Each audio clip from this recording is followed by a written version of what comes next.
Video like जरूर कर लीजिए और ऐसे वीडियो लगातार फ्री में पाने के लिए चैनल को तुरंत सब्सक्राइब कर लीजिए और बेल आइकन को जरूर टैप कर लीजिए ताकि आगे भी सारे वीडियो आपको मिलते रहे। यूट्यूब में फॉलो करते हैं तो प्लीज ये वाला फ्री टेलीग्राम चैनल जरूर ज्वाइन कर लीजिएगा। सारे नोटिफिकेशन सारे अपडेट यहीं पे आते हैं, ध्यान रखिए। सर्वप्रथम हम लोग एग्रीमेंट सेक्शन पे आ जाएंगे। एग्रीमेंट जो हुए हैं वो यहाँ पर डिस्कस करेंगे सारे।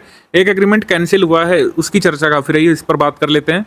ये न्यूज आपने देखी होगी, फॉक्सकॉन और वेदांता का जो टाई था, जो मतलब कह सकते हैं समझौता था, उसको तोड़ दिया है फॉक्सकॉन ने। फॉक्सकॉन ने कहा है कि वो इस डील में आगे नहीं बढ़ सकते हैं। फॉक्सकॉन के साथ वेदांता ने डील करी थी कि गुजरात में यहाँ पर सेमीकंडक्टर चिप्स बनाई जाएगी। डील अनाउंस हुई थी फरवरी 2022 में।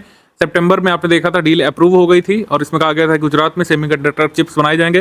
वेदांता और फॉक्सकॉन साथ मिलकर के काम करेंगे। फॉक्सकॉन ताइवान की एक प्रतिष्ठित चिप मेकिंग कंपनी है जो एप्पल को काफ़ी सारे प्रोडक्ट सप्लाई करती है। तो ये कहा गया है कि किन्हीं कारणों की वजह से फॉक्सकॉन इस डील में आगे नहीं बढ़ पाएगा। तो ये ध्यान रखिएगा, फॉक्सकॉन वेदांता का डील कैंसिल हो गया था जुलाई मंथ 2023 में। इस मंथ के एग्रीमेंट्स के बारे में बात कर लें तो ये ट्राईपार्टाइट एग्रीमेंट हुआ था, त्रिपक्षीय समझौता इंडिया, नेपाल और बांग्लादेश के बीच। इसके तहत नेपाल क्या करेगा, बांग्लादेश को बिजली सेल करेगा, किसके थ्रू? इंडियन ट्रांसमिशन नेटवर्क के थ्रू। ठीक है, नेपाल किसको सेल करेगा बिजली? बांग्लादेश को इंडियन ट्रांसमिशन नेटवर्क के थ्रू। ये एग्रीमेंट वैसे जून में साइन हुआ है, इसको हम लोग अभी कर रहे हैं। 1 जून 2023 को तीनों देशों की एक वर्चुअल समिट के दौरान ये समझौता किया गया था। इसके बाद एग्रीमेंट यहाँ पर ministry of education, Abu Dhabi department of education and knowledge जो यूएई में है, और Indian institute of technology Delhi, तो आईआईटी दिल्ली ने समझौता किया अबू धाबी के साथ कि अबू धाबी में एक अंतर्राष्ट्रीय परिसर स्थापित किया जाएगा, कि इंटरनेशनल कैंपस स्थापित किया जाएगा अबू धाबी में। ये काफ़ी दिन से चर्चा हम लोग सुन रहे थे, ऑफिशियल एग्रीमेंट जुलाई में साइन हुआ है। अच्छा, एक चीज़ ध्यान रखना है कि आईआईटी मद्रास जो है ये भी एक ऑफशोर कैंपस अपना खोलने जा रहा है। आईआईटी मद्रास अपना कैंपस कहाँ पे खोल रहा है? और ये भारत का पहला आईआईटी, मतलब किसी भी आईआईटी का पहला ऑफशोर कैंपस होगा।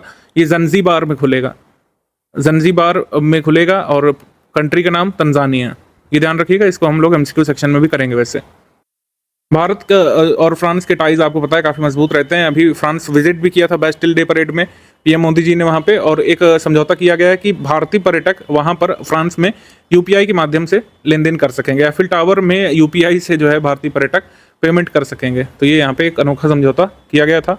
एग्रीमेंट इंडिया और यूएई के बीच एक और हुआ था, किसको लेकर के? एक बार फिर से इंडियन रुपी में ट्रांजेक्शन्स को लेकर के। यूएई के डरहम और इंडियन रुपीज़ में क्रॉस बॉर्डर ट्रांजैक्शंस के लिए 15 जुलाई 2023 को समझौता हुआ है। आपने सुना होगा डी डॉलराइजेशन एक टर्म है, इसको काफ़ी हद तक भारत फॉलो कर रहा है। भारत अपने आईएनआर को, यानी कि इंडियन नेशनल रुपी को प्रमोट करना चाहता है और इससे ज़्यादातर ट्रेड करना चाहता है। काफ़ी सारे कंट्रीज इससे राजी भी हो गए हैं। अंतर्राष्ट्रीय मुद्रा कोष यानी कि आईएमएफ ने पाकिस्तान के साथ $3 बिलियन की स्टैंड बाई व्यवस्था के लिए एक स्टाफ लेवल एग्रीमेंट साइन किया है। ठीक है, इसके साथ वही होता है कि जो डिसीजन मेकिंग पावर्स हैं वो काफ़ी हद तक ट्रांसफर करनी पड़ती है कंट्री को स्टाफ लेवल एग्रीमेंट के थ्रू। ठीक है, यानी पाकिस्तान अपने इकोनॉमी के या फिर इवन एडमिनिस्ट्रेशन संबंधी फैसले स्वतंत्र रूप से नहीं ले पाएगा। भारत की जो डोपिंग विरोधी एजेंसी है नाडा, उसने समझौता किया है सराडो के साथ। सराडो कमीशन एक एंटी डोपिंग कमीशन ही है, और किस किस कंट्री में काम करती है सराडो? बांग्लादेश में, भूटान में, मालदीव में, श्रीलंका में। इसका ऑब्जेक्टिव है रीजनल कोऑपरेशन इनहेंस करना एंटी डोपिंग के क्षेत्र में, मतलब स्पोर्ट्स में एंटी डोपिंग को प्रमोट किया जा सके। इसके लिए सराडो और नाडा ने समझौता किया है। इंडिया और पनामा के बीच समझौता हुआ है निर्वाचन प्रबंधन के क्षेत्र में। ठीक है, दोनों देश निर्वाचन प्रबंधन और प्रशासन के क्षेत्र में एक दूसरे का सहयोग करेंगे। मिनिस्ट्री ऑफ डिफेंस और मजगांव डॉक शिपयार्ड लिमिटेड के बीच एक समझौता हुआ था। भारत की एक पनडुब्बी है आईएनएस अंकुश, ये सब सरफेस किलर पनडुब्बी है, इसकी मरम्मत के लिए समझौता किया गया था। ठीक है, इसके बाद आ जाते हैं भारत और संयुक्त अरब अमीरात के मध्य आर्थिक ऑपरेटरों के लिए पारस्परिक मान्यता व्यवस्था पर हस्ताक्षर, यानी कि India UAE mutual recognition of arrangement on economic operators.